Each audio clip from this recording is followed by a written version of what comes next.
Cast is now starting. All attendees are in listen-only mode.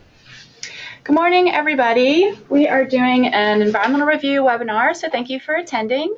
I know this is one of those issues that is tricky for everybody, so I thought what we could do is just go over the whole process, and I'll do some demos for you on how to do some of the NEPA Assist tools and other stuff, and maybe answer some questions about historic preservation and any other things that have been sticking points for most people while they're doing their environmental reviews for each house.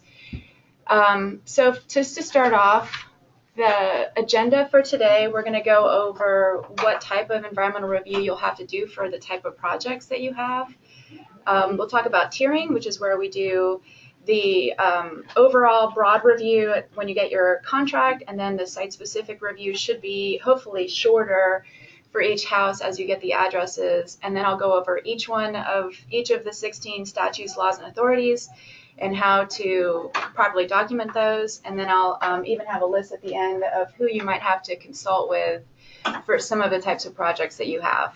So what I'll do is, just from some housekeeping for this is being recorded, so I'll put it up on our website. And I'm here with Gloria and Linda, so if you guys want to say hi. Hi. Good morning. Good morning. I have all of you on mute, so what I was thinking we could do is I can unmute you throughout. We'll just kind of go through a few slides at a time, or if you come up with a question, you can put it in the question box. And then I have also provided for you the handout, which is just the PowerPoint, and the PowerPoint has links in it so that when I show you the demos, you can just link right to them on the PowerPoint. So first of all, the level of review. So most of the projects that we fund with CHIP, with the exception of if you're doing more than 4 houses that are on adjacent properties. So if you, in the future, are working on a CHIP project where we're funding the new construction or substantial rehab of 4 houses or more all in a row, then you would have to do an environmental assessment, which is a much longer process. But for everything else, which is the housing rehab on site-specific, on scattered site locations, demo of one house on a property, or new construction on a vacant lot, the level of review is called categorically excluded and subject to the regulations. So I think there are 5 different categories. It's exemption, categorically excluded, not subject to the NEPA regulations, categorically excluded, subject to the regulations, and environmental assessment. And there's a couple in there I think that I'm missing, but so I put this in here because if you want to go look at the actual HUD regs, and I'll go to their website and show you a little tour of their website, that's the type of review that you need to be doing for CHIP programs most of the time, unless, like I said, it's for more than 4 units on one piece of property. So tiering is how we are able to contract with you and get your grant into our HUD IDIS system and commit your funds without having specific addresses for each one of the houses. So as you know, we do the broad level environmental review. That's called the Tier 1 review. And that's where we do a public notice in the paper, and you have to send us the request for release of funds form, and then we try to clear as many statutes as possible without knowing the specific addresses. And so a lot of times that means that if you're not in the coastal area, then we can clear that. If you don't have a major airport in your city, we can clear that. And any other number of things like solesource aquifers and the wild and scenic rivers and anything that might apply to new construction but doesn't apply to rehab activities. We want to clear as many as possible because that means that when you get to your site-specific review, you only have a few more steps to complete it. So for the site-specific reviews, which is where you know the addresses, that's called the Tier 2 review in the HUD guidance. And so that checklist should really only include the remaining statutes. So if you are finding yourself having to do the coastal map every time or the airport hazard map every time, maybe we could talk about for the last remaining houses that you have in the in your current grantees for those older ones, or even for your new ones, if we want to re-review your broad level review and add those details to it. I might not be able to do that because we didn't put that into the public notice and the request for release of funds, but I'd be interested in reviewing that with you if you want to. So for the site-specific review, those would often include things like historic preservation, since you don't know the age of the house, and floodplain management, because it's very unlikely that you'll be able to clear the whole floodplains for an entire city or the entire county. So, so things like that would be really what I only want to see on your site-specific reviews. So does anyone have any questions about tiering before we move on? I'm going to see if I can unmute you all. Let me see. I don't know if I can do that. I thought I had that ability, but I don't. So if you have any questions, just put them in the question box and I'll answer them as we get through it. Okay, so the steps for the environmental review, and you all are familiar with this. So the first thing, like I said, is to determine the level of review. So does your activity require a categorically excluded form, or do you have to do the environmental assessment? Then you do the Tier 1 review, which we do for you at the beginning of your contract.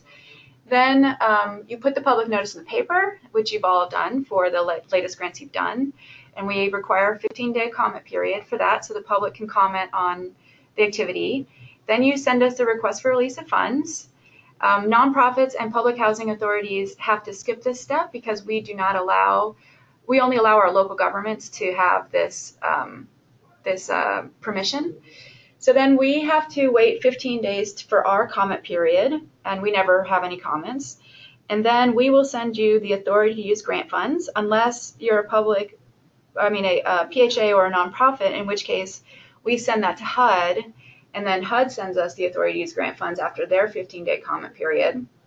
And then that goes into your master file, but your environmental review is not completed until you complete the site-specific review for each house. So the way HUD would want to see this if they came out to monitor is they'd want you to have a file that had the broad review form, the public notice form, any comments you received, or a memo saying you didn't get comments, your request for release of funds form, your authority to use grants fund form from either DCA or HUD, and then all of your site-specific reviews. But the way we're handling it is we're putting those site-specific reviews with each project. But just FYI, if we ever get monitored by the environmental review staff for HUD, that's what they're going to want to see as the complete environmental review file. So public notice, we have a template for you to use every time, and all of you have already completed this, so I'm just covering this. So this is just in the general webinar for future information. It only has to run for 1 day. It should be in the legal section, not as an advertisement, because that'll make it a little cheaper. And then the public comments need to be to the appropriate person, so that if there are any public comments, we can capture those. And then you can't sign the request for release of funds until 15 days after the notice runs. So the day after the notice runs, plus 15 days, then you can sign it. And then I have a link here to the request for release of funds form. It's very simple. Many of you have already seen it. And my only notes on this is that you really have to have a very good project description. So you'll say something like, we're going to renovate 6 houses in scattered site throughout the city of whatever city. And you have to make sure the executive officer signs it. And just a reminder that nonprofits and PHAs don't do this. We do this for you, and we send it to HUD. Okay, so I'm going to go through each one of the statutes, laws, and authorities. These are the ones that are usually cleared through the broad level of review. So you see there's, let's see, 1, 2, 3, 4, 5, 6, 7, 8, 9 that we can clear usually through the broad level of review, depending on the place you are in the state and what type of activities you're undertaking.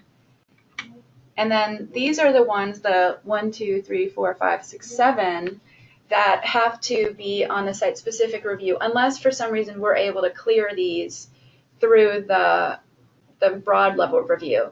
The ones that stick out the most to me are the floodplain management, historic preservation, and contaminated toxic substances. Okay, so first one, airport hazard. So the reason we do this is to protect homeowners from living in the crash zone. And it's required that we look at to see if the airports are at least 2,500 feet away or 15,000 feet away for a military airfield, you would use either a map using a Google tool where you can measure the distance, or you can use the NEPA Assist tool, and I'll cover that at the end.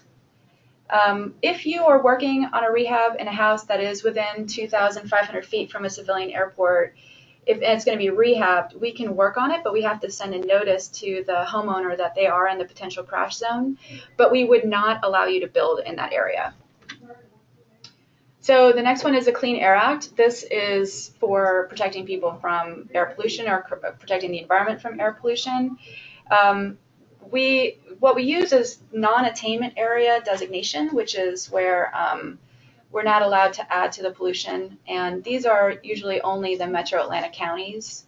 This doesn't apply to housing rehab. It applies to new construction in that you have to note it, but because we're not building an enormous facility that's going to add to air pollution, we just have to document that our activities are going to be within the de minimis effect. And so what we should do is, if you are in the position of doing one of these new constructions, I need to work with you on how to document this properly for the file. We have a non-attainment map that you can use to see if your county is in it. We also have a list from the EPA, and this should all be a part of your Tier 1 review. It shouldn't end up on your site-specific review because we can clear this pretty easily. The next one is coastal barrier resources, and this is to not put construction into fragile ecosystems. We document this with the coastal map, which you should have, and this should be in your Tier 1 review. The only time that this should come up in site-specific is if you're in the coastal area. And then the same thing goes for coastal zone management. It's a different map. Coastal barriers and coastal zones are different locations, and they did have different maps. But again, this is just something you should do in the Tier 1 unless you're on the coast. Okay, contaminated and toxic substances. So this protects homeowners from living next to polluted sites that might be endangering their health, either through contaminated air, soil, or water. So this usually cannot be rolled out in Tier 1 because if you were to look at a map through the NEPA Assist tool, you'll see that there's all these little boxes all over your community that could be a toxic site. But then when you go to the eco report, which you're supposed to pull up for any sites that are within 1/3 of a mile from the house, you'll see that the site that may be indicated as a contaminated or toxic site is like a gas station or something, and it isn't emitting anything to contaminate the air, soil, or water. So we can usually clear that pretty easily. So for rehabs, we have the discretion to not work on a house if for some reason they're right next to a toxic site. And if we're doing new construction, we won't build anywhere near something that is hazardous or is somehow emitting some toxins into the environment. For endangered species, this one is tricky, I think, to document. I think we have gotten a couple that have been incorrect. So this just protects endangered species from destroying their habitat. And, oh, you know what? I have a question here. I'm going to stop for just a second. Chris asks, can you go into detail about how to document environmental justice statute? Yes, Chris, I will, and it is towards, it's like I think one of the next ones, so I'll get to it. Endangered species. So this does not apply to housing because if you have an existing house and you're not going to be disturbing the soil, there's probably not a likelihood that you would be endangering any species through habitat destruction. For new construction, this does apply, and you would have to contact the DNR Fish and Wildlife Office to get a letter that says that verifying whether there's any issues with endangered species. And I can, I have their contact information at the end of this presentation. This one is usually cleared through Tier 1 review. Okay, so next is environmental justice. Chris, you asked just at the right time. So what this is that this is a broad sort of, what happens with environmental justice is you do this at the very, very end. You're not allowed to clear this through Tier 1 review. You have to go through each one of the statutes, laws, and authorities before you can verify that you're not having a hazardous effect on people who are vulnerable to, mostly people who are in poverty or groups of people who might have most of their housing potentially in an area which might have environmental issues or hazardous issues for them.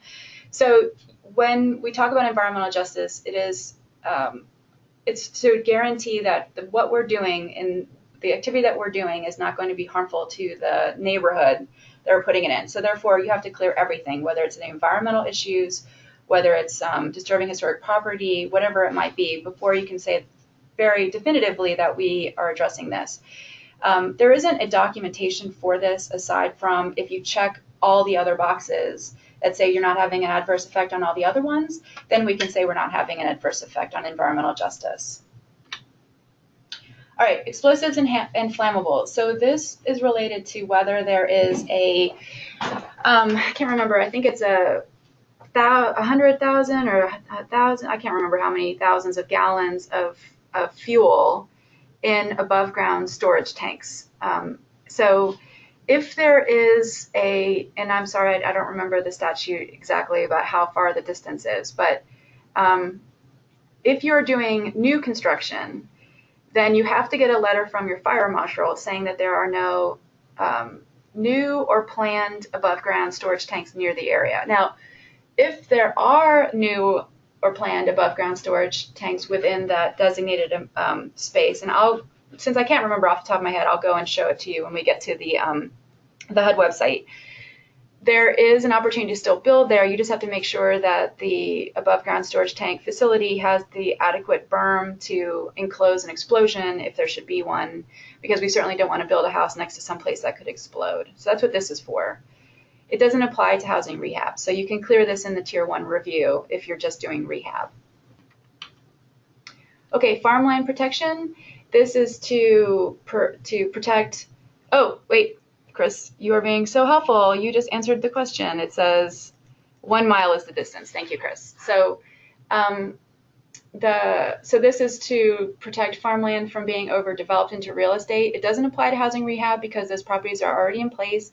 It only applies to new construction if you're rezoning the property from farmland into real estate. Okay, flood insurance. So this is to protect homeowners from living in the flood zone and protect our investments and financial investments in housing so we're not building in flood zones. You have to use the firm map for this documentation, and it has to be in the show that the house isn't within the 100-year floodplain. If the house is to be rehabbed and it is in the 100-year floodplain, we do require that the homeowners have flood insurance for the full period of affordability. And it is at our discretion whether we would say yes or no to that. So we may not do the rehab if it looks like the house is potentially going to get flooded out.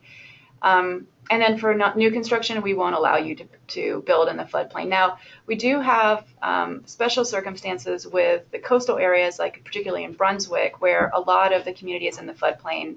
That's something that we would address on a case-by-case basis. Floodplain management, same thing.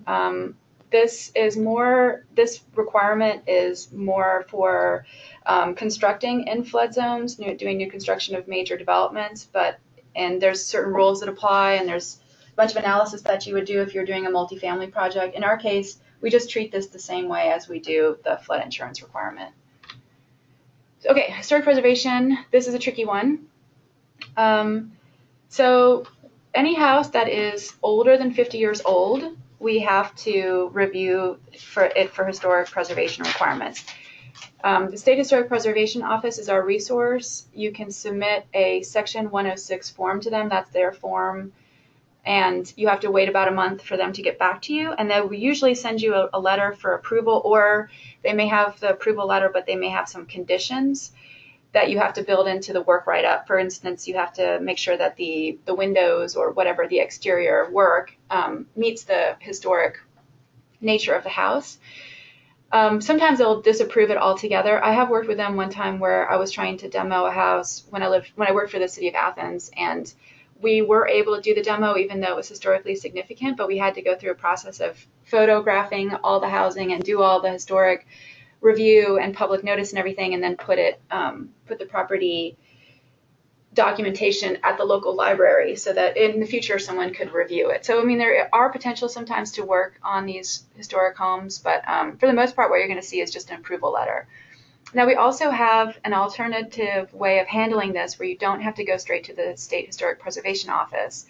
DCA has a programmatic agreement with SHPO, the State Historic Preservation Office, which allows you to use a consultant that you have, in your community or on your staff, as long as SHPO approves that person to say that they have the qualifications to be able to make this assessment, then you can use them. And that really is helpful because it saves you time in having to do the Section 106 forms and having to wait the month waiting period to get the approval. So I would highly recommend that you go onto the SHPO website, and I think I have a link to it. If I don't, I'll do it at the end and show you where all their consultants are.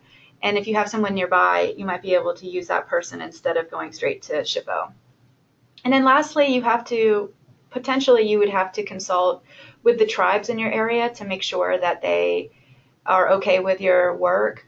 And I have the list of tribal consultation people at the end of this presentation too. All right, so noise, this is also one that gets pretty tricky.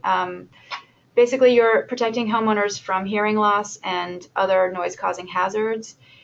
You need to take a look at a map and see how close you are to major roads, railroads, and military or FAA-regulated airfields.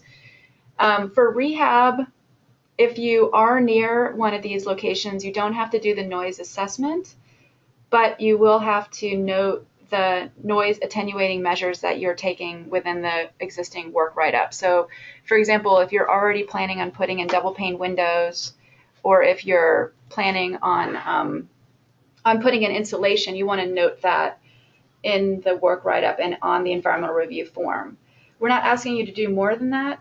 Because these are existing houses, HUD only recommends and doesn't require noise attenuation for housing rehab, but we do want to see that there is something that's being done if you're going to be working on the house anyway that will help to make it less noisy for the homeowner. And then for new construction, you would have to do the noise assessment, and that is a tool that you use and you plug in a lot of numbers. It's actually pretty tricky to do, especially getting information from CSX can be hard for the railroad part of it.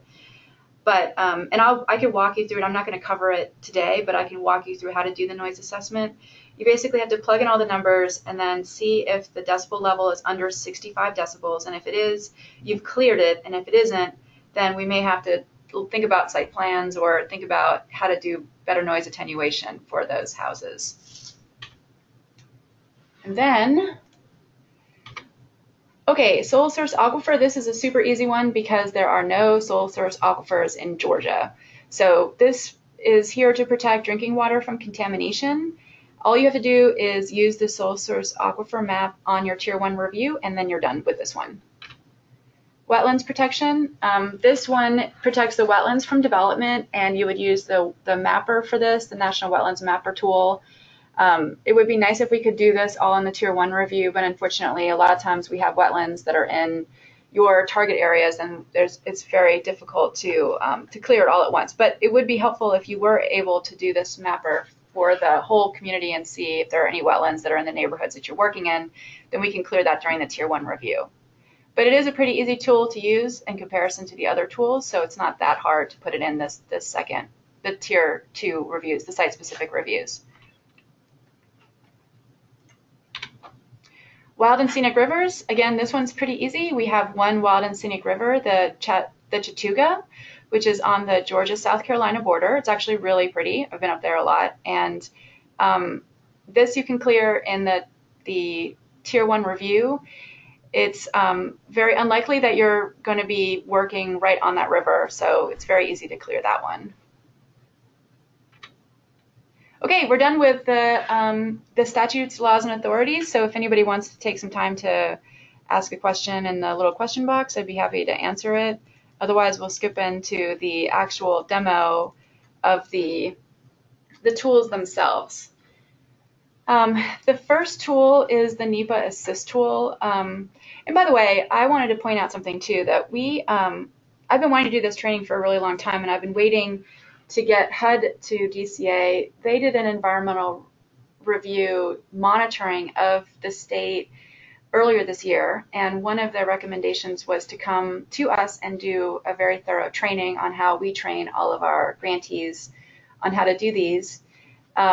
We were going to try to do it in September, and then it got pushed back to October, and now it's been pushed back to January. So I went ahead and decided to have this training anyway, because I know all of you are under deadlines to us to get your projects in for the 2011 through 2014 grants, and then for those of you with the 2016 and 2017 grants, I know that you would want to be able to get as much help as possible in getting these things to us as easily as possible and with as few errors as possible. But some of the guidance that I'm giving you today may change after January. For example, we use this NEPA Assist tool, and I know HUD knows we use it, but they may decide that they want us to provide different documentation than this. So if that's the case, I will get back to you in January after they train us to make sure that you're doing everything exactly how HUD would like you to do it. But for now, we're using these tools, and I think it will be okay, and your documentation should be fine for anything that you're doing right now. So to use the tool, you go to the EPA website. I'm going to do that right now, if I can. Hold on a second. Go here.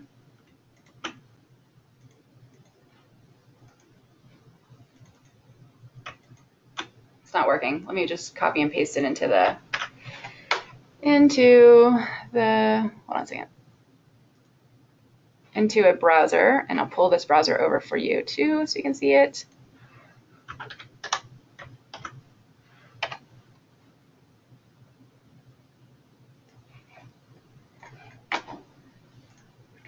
Okay, so all of you can see this. This is the NEPA Assist tool. This is through the EPA.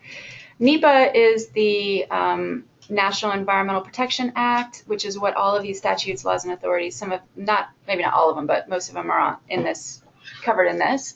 So you would put your address in. So I'm just going to use the address for our office.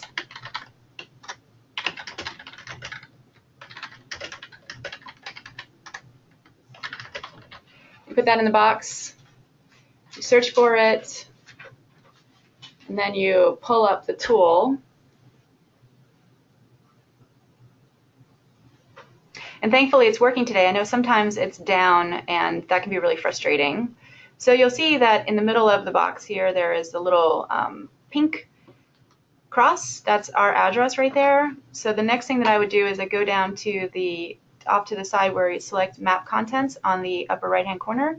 And I click on all of the sites, and as you see, it's populating the map with all of the toxic sites that are identified.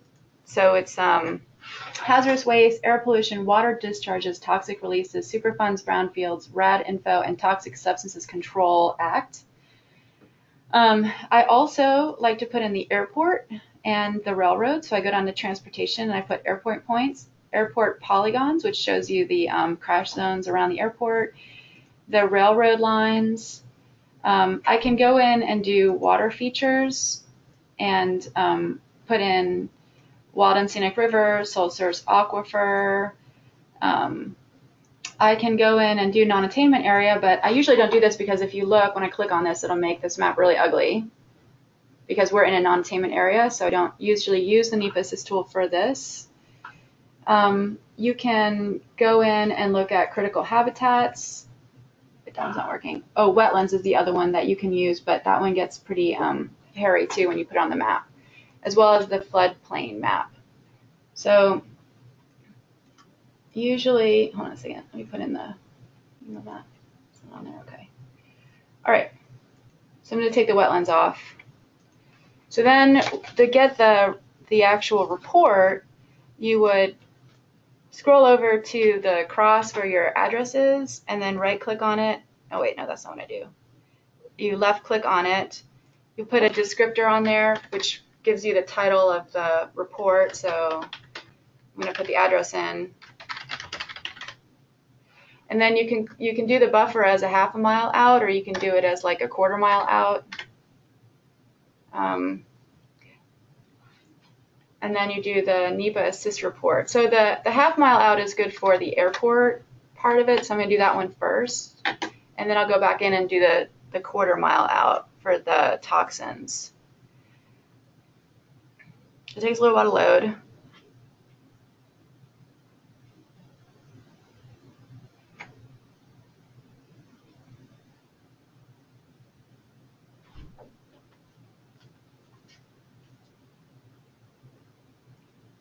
Oh, wait a second. I got a question from Michael. Hold on a second.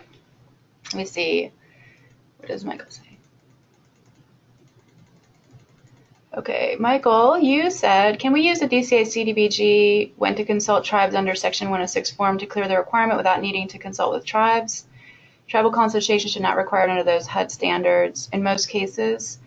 Michael, that's a very interesting question, and I am not aware of that, and I definitely want to use something that CDBG is using if it makes it easier. So for now, I'm going to say yes to that. Let's talk further about it, and I might issue some guidance by email to everyone about how to do that. Because one thing I do know for certain is that there are some tribes that do not typically respond back to you if you need to get a report from them. That's something that we know about from working with our developers in our tax credit deals. So I think it sounds like we should probably use the same thing that CDBG is using. And in fact, if there's other things that you're doing for CDBG that we should do too, then I'd like to find out, because we should be mirroring what they do when it comes to some of these requirements, since they're essentially the same. I mean, we're home funded instead of CDBG funded, but a lot of the things having to do with environmental reviews are the same regardless. Okay, so here's you get your map. It's very busy, but if you go down to the report itself, you'll see that it says a couple of things that are highlighted in yellow. It says we're in a non-attainment area, so that would be part of that Clean Air Act regulation. We are a half a mile from a hazardous waste facility. We're half a mile from an air emission facility. We are not within a half a mile from the airport, so you can use this tool to say that you're not near the airport and you don't have to worry about the airport hazard. But what we can do is we can go back and do another report. So you can make a copy of that, save it as a PDF, and then you can use that as your airport mapper tool. And then you can go back in and do the half a mile one here to pull up the toxins map, or to use it for the toxins documentation.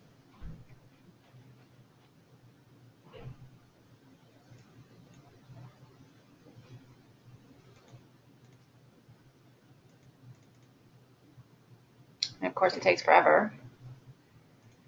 Okay, so here we are looking like there is a RCRA facility nearby. So I would go up here and see that that is this little green box. So, oh yeah, here it is right there. So go back to the map, which is right here.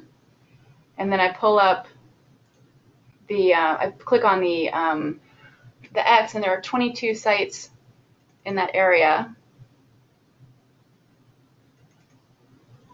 Click in to this.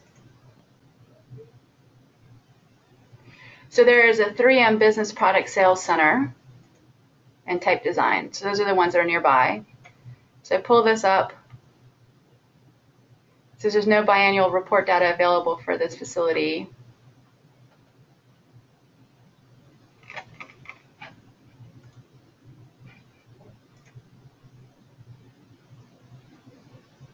And then this is the other one.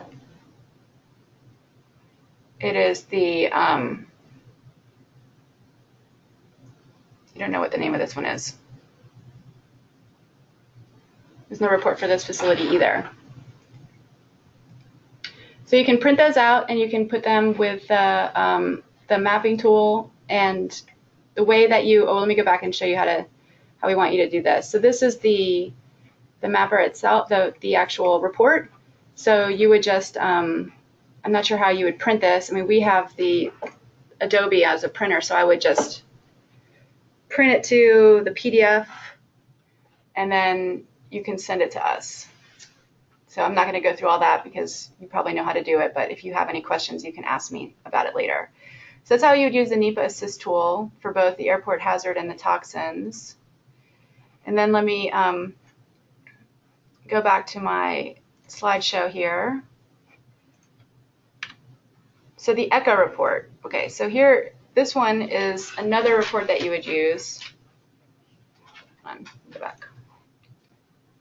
I'm going to copy this and put it into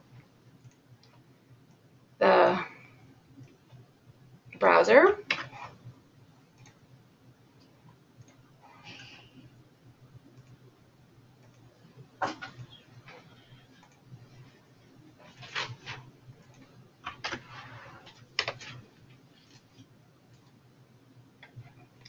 Okay, so here is where I should have copied over the address for those locations that I just sent you. I just realized I usually make a little little note to myself in a Word document and copy over the addresses and then stick them into this here. And so that way I can look up the report and it'll show you the report, the enforcement and compliance history for it. And there is a bar graph on the side that has the compliance history, and often it's blue, which means that everything is in compliance.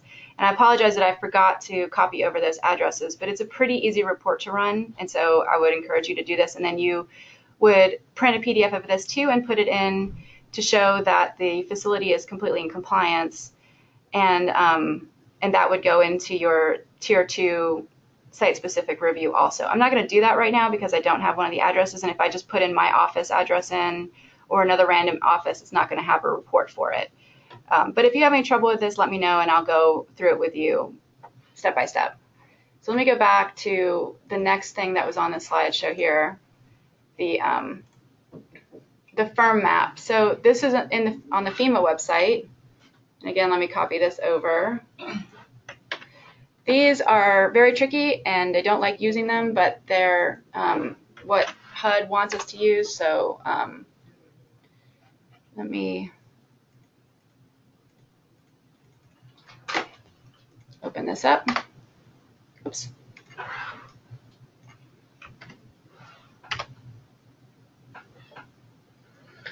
Okay, so again, I'm going to pull up my address here.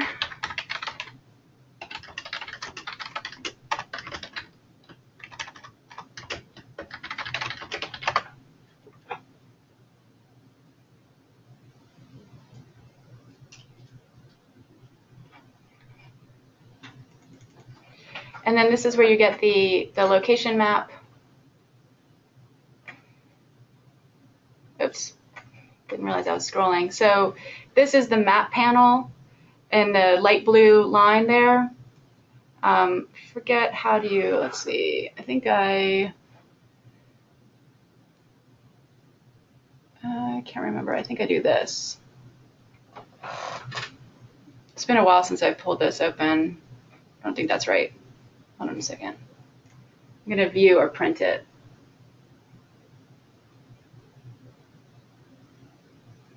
You all probably remember how to do this better than I do since you probably just did these all very recently. Okay, so this is the map itself. And I would love to have some advice from you all if you have a better way of doing this than I do, but what's tricky for me is, you see this map, it's very hard to read. You can zoom into it, and I often just pull up a Google map of the same location side by side and then compare the maps until I can kind of figure out exactly where the location is, and then I make a firm-et of it. So for example, I'm just going to pull up this section here because it has like a little bit of the floodplain on here, and show you how that is done. So I just sort of highlighted some of the section, and we're just going to presume that that's where the house is that you're working on. And then so I'm saying that the house is over here where this Zone A Northeast Expressway is. The section that is like with the light blue and the light blue dots, that is in the 100-year floodplain, and then the black dots area is in I think in the 200 or 500-year floodplain. I'd have to look on the key when I pull it up.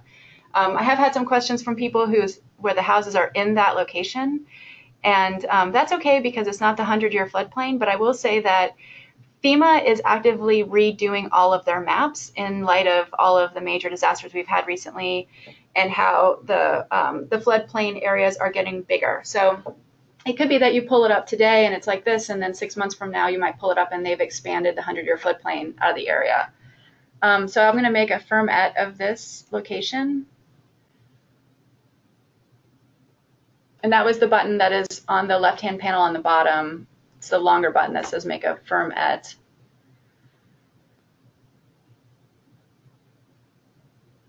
And so, so I scoot this box over to where my location is, and I sort of put the house right in the middle, and it'll make this, and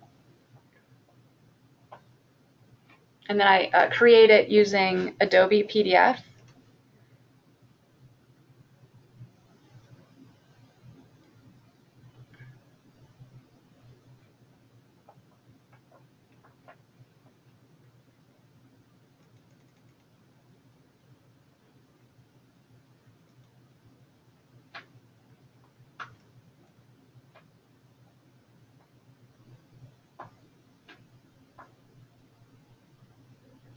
Okay, so this is the last step to getting this into a format that we would like you to send it to us. So I'm imagining that the house that I've picked is the one that's right here on Northeast Expressway, right by Zone A.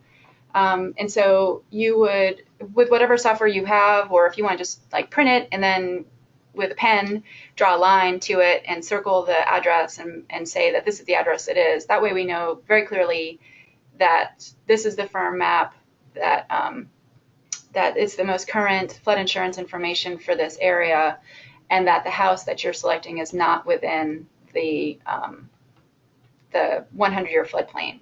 So you would save this as a PDF, print it out, and then send it to us in the section, in the site-specific review. Okay, so let's go back to this slideshow. All right, the next thing is consultation. So this is the very last slide that I have in the presentation. And I have a link to the Fish and Wildlife people. The other person you might need to consult with is local fire marshal if you're doing new construction. I'll show you the State Historic Preservation list of preservation officials, and then I have the list for tribal consultations. But like Michael, as you said, I may need to talk to you about how you do it with CDBG so that we can just use that instead of what I think that we were supposed to do. So let me first go to the Fish and Wildlife website.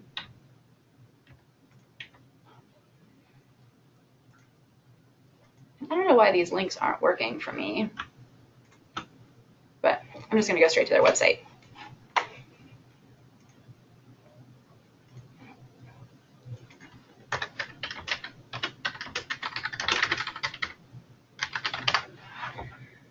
Okay, so this again is only if you're doing new construction. So if you're not doing new construction, you're just doing rehab, you don't have to worry about this. You go to their EPA section at the top, and they have their Contact Us link at the top for their offices and locations. And you would just need to contact whoever it is who is in your area and who can address your issues for for endangered species. And then the next one I want to show you is the State Historic Preservation Office.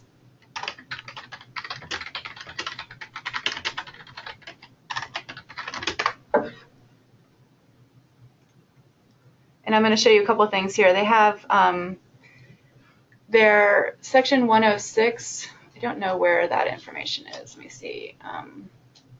Maybe it's under here. Forms and publications under environmental protection. I think that's where it is. No, I'm in the wrong website. I'm sorry, my apologies.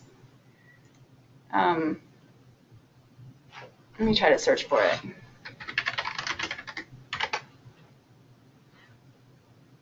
All right, so the section 106 form. It's, okay, so they have a lot of instructions about how to do it. And it has the regulations which you can read, and it has the contacts here for people to help you with it. So if you're having any trouble with viewing your Section 106 forms, you can contact them directly. I thought it was on here somewhere. Let me click on this and see. Maybe it's under here. Okay.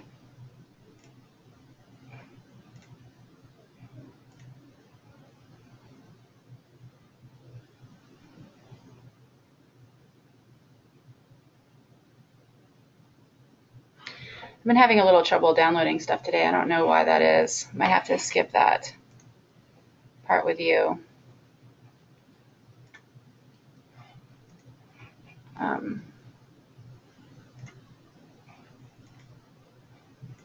Maybe this will work.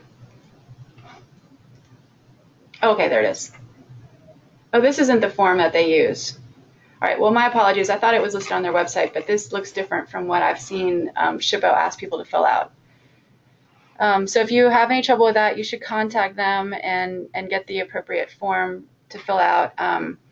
Basically what happens with Section 106 is you have to take pictures of the house itself. You have to list out the activity that you're doing. So if you're doing rehab, what does that mean? Are you going to be doing substantial rehab to the exterior of the house?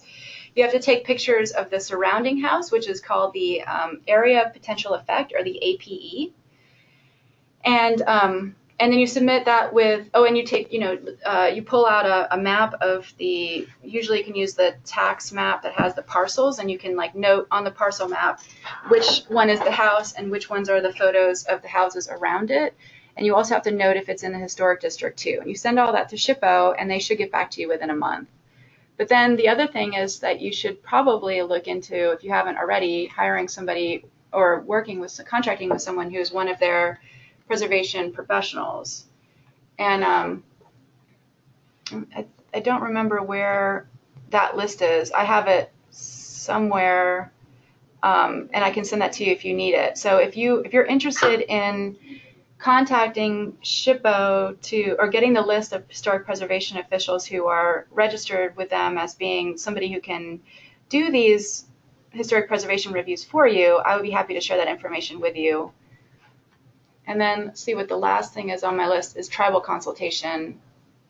And again, I'll review what Michael said about Section 106 and tribal consultation and get back to you on that. But what I had looked up was this.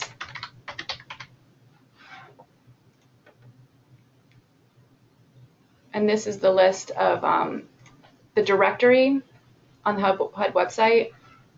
All these links should be working for you in the presentation. I don't know why they're not working for me with the GoToWebinar software. But you would just put in your address, so I'll do that here.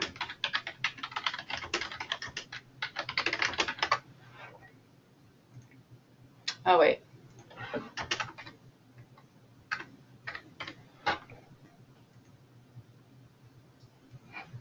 And then it lists out the three tribes, that I should contact, and then their contact information.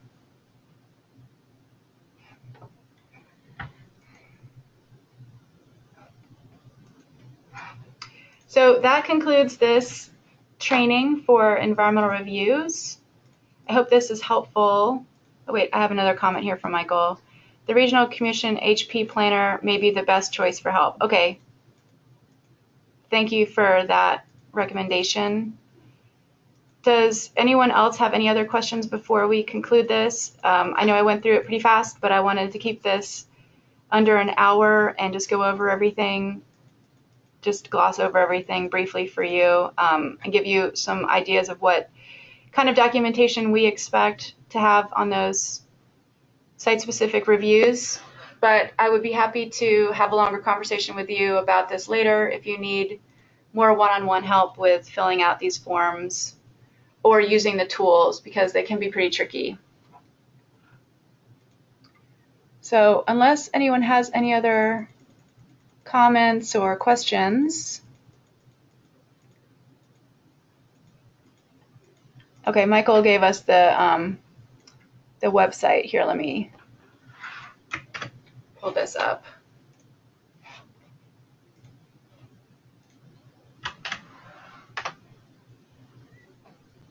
Oops, I don't think I copied it properly. Hold on a second.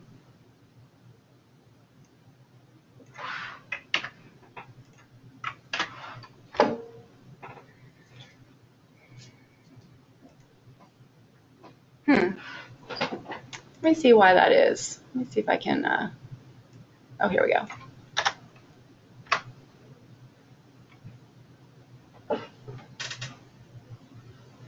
Oh, yes, here we go. Thank you so much, Michael. So this is the SHPO Section 106 form.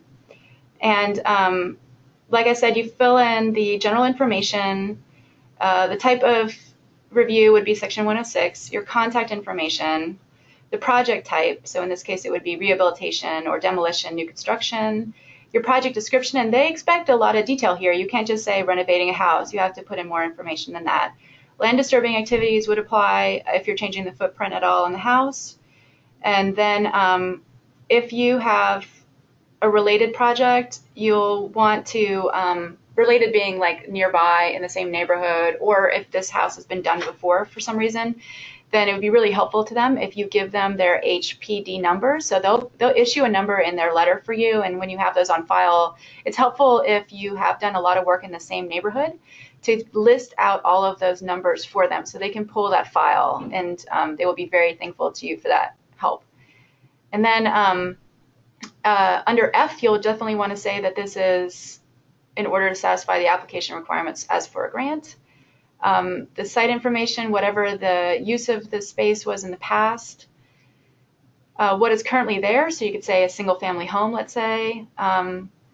Cultural resources, oftentimes you're going to probably say no to having archaeological survey on that property. Area of potential effect, this is, like I said, you're supposed to list out the, well, you don't have to list out, you just have the map and the pictures of the surrounding houses. So you'll want to do the house in front, the house behind, the house to the sides, and some other houses too. So if you're in a historically relevant neighborhood where, SHPO may want to really look into it, you may want to do them the favor of taking more pictures than just the pictures surrounding the house. And so you fill out these questions. Oftentimes you won't have any potential effect that you can think of. And then you send in the form with the map and the pictures and any other details you want to do. Like, for instance, if you're building a new house, you may want to give them this. You'll have to give them the site plans and the blueprint, not the blueprints, I'm sorry, just the picture of what the house is going to look like, and then, how many rooms and everything that's going to be in it. And then you send it to this address. And often I also email it to the rep for your area. We talk to Meg mostly, but I'm not sure who that might be for your area of the state. You may want to ask them in advance. So you would email it to them or mail it to them, and then you just have to wait out the time frame that it takes for them to get this on their docket and review it.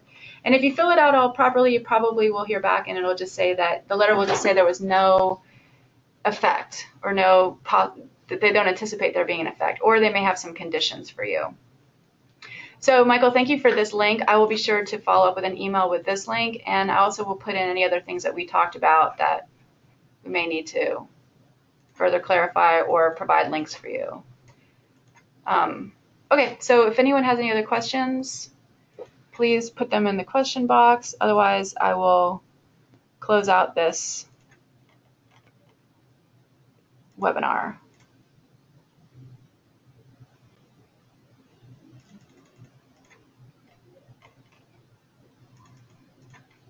Alrighty, well, since I haven't heard anybody, thank you so much for attending. I really hope that this was helpful. I apologize if I went through things too quickly, or if I covered some things that you already knew. All right, so I have a couple other questions in here. Let's see.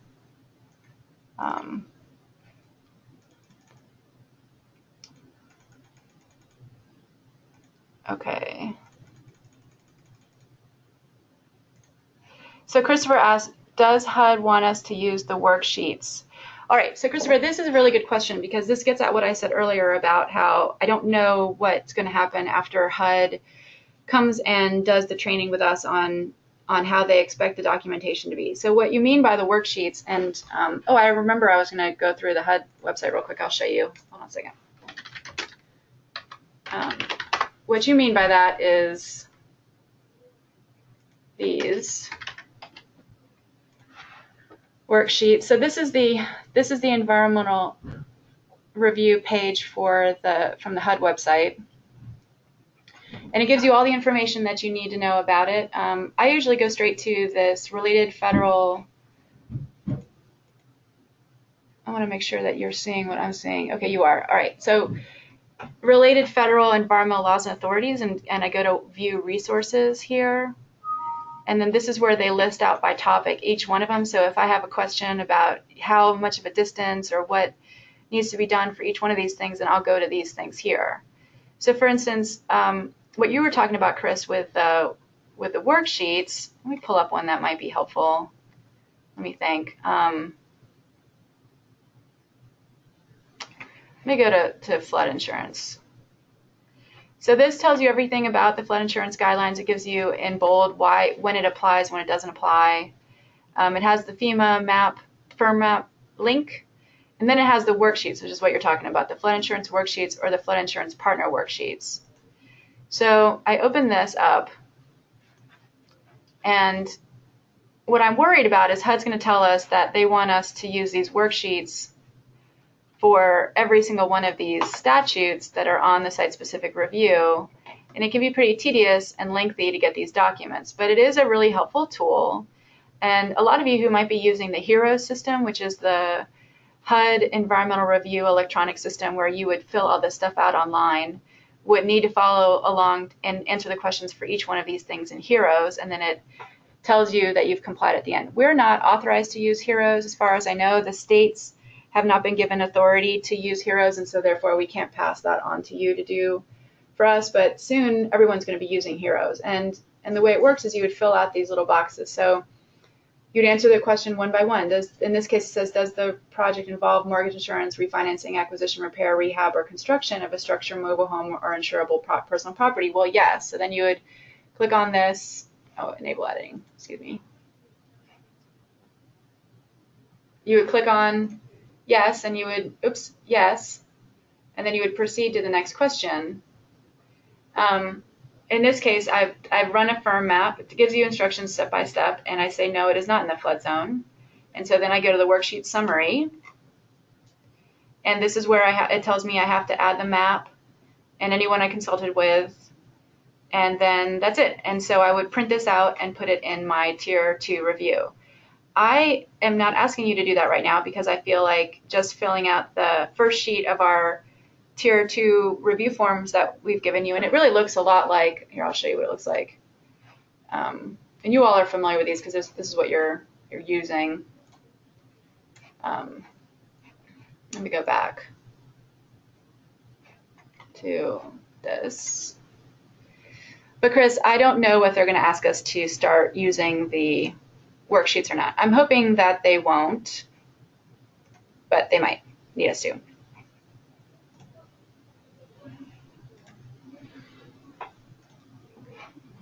Are there any other questions? Okay. And again, I'm having trouble downloading these forms, but I was just going to show you the Tier 2 review form that they have for the categorically excluded category, but you already have those. So, and if you need to see it again, I can send it to you. All right, well, that concludes this little webinar on environmental reviews. For those of you who are just getting started on your grants, I'm going to schedule something else very soon to go over how to follow all the steps necessary to get to the point where you're filling out these environmental review forms for each one of the houses. So we're going to go over how to qualify homeowners, how to qualify contractors, how to fill out the eligibility forms, how to fill out the pre-setup forms to submit to us, and then this will be attached to it along with the lead-based paint report for each one of the houses. So I look forward to working with you on those pretty soon. I'm thinking about scheduling that in January. I know the holidays are kind of crazy time period for people, but if you want to do it sooner, we can. So I will be in touch with you soon to schedule a time when we can get together and talk about that. And if anybody else wants a refresher on it, I'd be happy to invite you too, but I was thinking more for those people who are getting started in their 2017 grants. So with that, I'm going to finish this webinar, and I really appreciate your time and your interest, and I hope that this helps you to fill out your forms. So Linda and Gloria, do you have anything to add to it? No, I do not either. Okay. All right. Well, thank you all very much for attending.